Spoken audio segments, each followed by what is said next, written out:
What's up, noobs? I am here to tell you a story. I'm not here to look at Sam memes or do anything crazy like that. Um, a few people have expressed interest in hearing the story about how I got the gig for Metal Gear and how it all went down up until the game that you're playing. So I have notes that I wrote, bullet pointed. So if it looks like I'm reading from something, it's because I am, because it was like almost 10 years ago. So I'm just trying to remember everything. And I'm not going to try to pretend that I'm like going off the cuff. Sometimes I will, but I'm just going to like go through my bullet points. So if it looks like I'm reading for something, it's because I am. So one day I got a very brief email from Sound Deluxe. That's a company that does like video games and movies and other stuff. I have no idea. Something along the lines of like, we have a client who'd like to hire you for a video game. Are you interested? I was like, of course. Then the person's name was Victoria, and she said that it was JP Kellums from Platinum Games who liked my work on Guitar Hero 2 and selected me for the gig. So for those that don't know, on Guitar Hero 2, I sang Arterial Block. So it was about a week later, I met with Jamie Christopherson. We chatted over soup on a rainy day in El Segundo. Afterwards, he emailed me the demo track for The Only Thing I Know for Real. I recorded in my bedroom and sent him back a demo. He got back to me and said, "This is great, it's going to work." And then also sent me A Soul Can't Be Cut. I could tell that those songs were, by the production levels and by the songwriting, and they were just demos, like how good they sounded and how well crafted they were. I'm like, I had a sense, like, this is a big gig. Like, this is something that I really want to nail. So what I did was I went into my garage every day for like a week or two, and I practiced both of the tracks while walking on a treadmill on the incline setting for weeks every day. And that really helped. So it was finally the day to record vocals. And just by chance, the recording studio was only a few miles away from my house. I was really stoked because I didn't want to have to stress over like LA traffic and worry about parking in some sketchy ass area. So when I get to the recording studio, I shake hands with JP, Victoria, and Jamie. And then I met Logan Mader. I had no idea he was even involved in this. And so I was kind of taken back because I was a fan of Machine Head and Soulfly. And if you, for those that don't know, Logan Mader is like, he also produces a ton of like metal bands, like really big albums. So he's just huge in the scene. So anyway, after I got the whole Starstruck thing out of the way, I walked into the control room, which, by the way, like looked like one of those mini home theaters, like super nice theater seats, monitors all over the wall, just a fully treated, like decked out room. Like the sound baffles were perfectly placed. Everything sounded amazing. You could tell like they were doing some big projects in there. A lot of money was dropped on that place. So I was kind of in awe. And then I met the producers from Konami who are from Japan.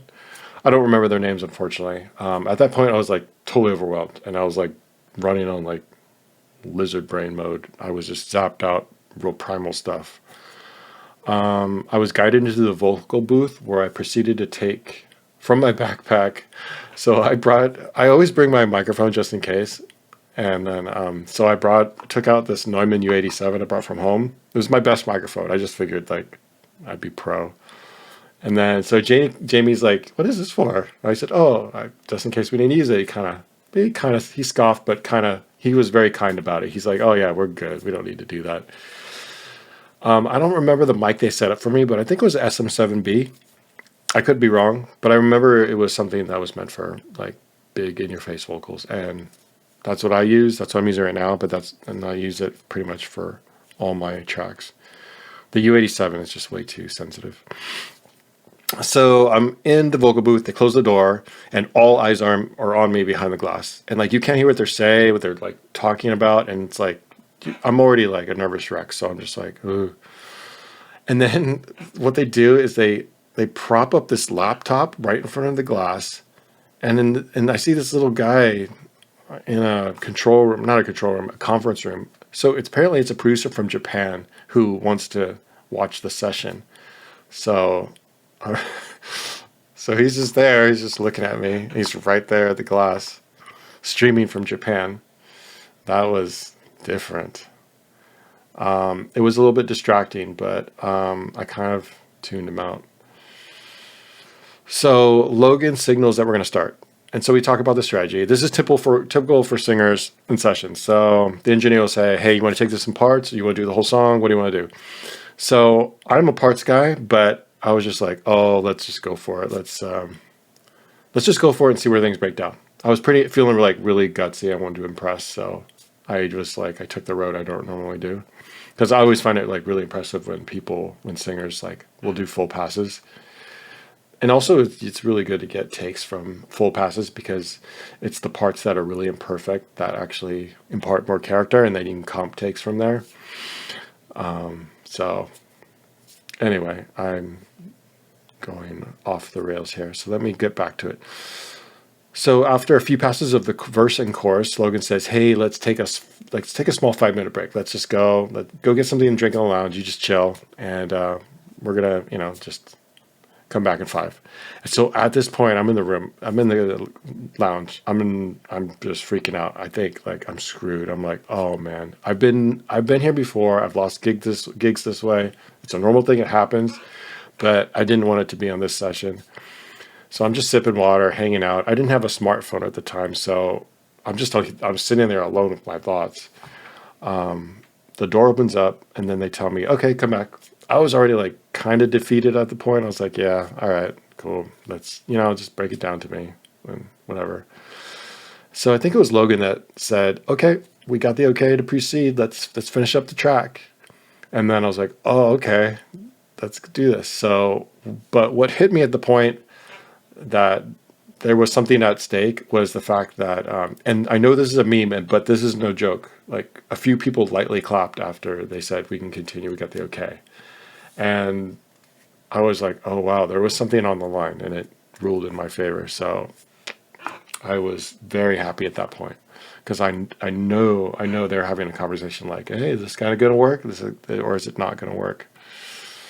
So I was all like, at that point, I was cocky and confident. So we busted out the only thing I know for real. And then they wanted to know, hey, if I have any more gas in the tank. Can you do another song? I said, of course I did. I was on fire. Let's make this shit happen. So then we tracked Soul Can't Be Cut, and then we wrapped things up. After that, we just kind of like, it was all smiles. We chatted. We ate sandwiches in the lounge. And at this point, I still had no clue like what this was for. All I knew was a video game, but that's it. So I finally broke down and asked JP. I said, hey, what's this game? What is this? What's this game or what's the project? And he's all like, oh man, like no one told you? This is from Metal Gear. So I was totally taken back. Like the legendary AAA franchise, something I used to play as a kid. I get to be part of. Anyway, we shot the shit for a while. JP, he told me about his love of Japan and Cherry Coke. I spoke about all my wacky adventures in bands. I shook hands and drove home. The rest is history. So now it's about a decade later, and now I'm on the internet talking about wheelchair Samuel memes on the intro webs. So it was a great gig. I'll never forget the experience. Thanks.